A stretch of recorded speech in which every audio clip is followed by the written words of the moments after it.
Assalamu alaikum. Bazar Qurgan avtosalonuna arzan Matiz 1 geldi.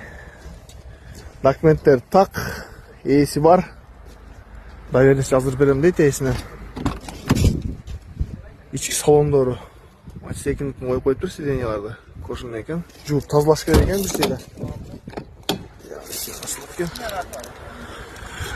Arka bagajı başkası etken.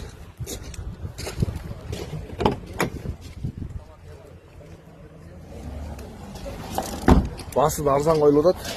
Дөңгөлөктөр ушундай. Мотор коробкасы жакшы дейт. Эси. Чарылган жылы 99, 98, 08 механика. Басы 77 000 сом. Кыла турган жумушу жок дейт. Матизде люк тагы бар экен. Заводской бу же кандай экенин билбедим, бирок люгу бар экен. Суу өтпөйт дейт эси. Кызыккандары болсо машина Базар Курган шаарында болот. Эсин номерин жазып калтырабыз, чалып эсимен байланышып көргүлө.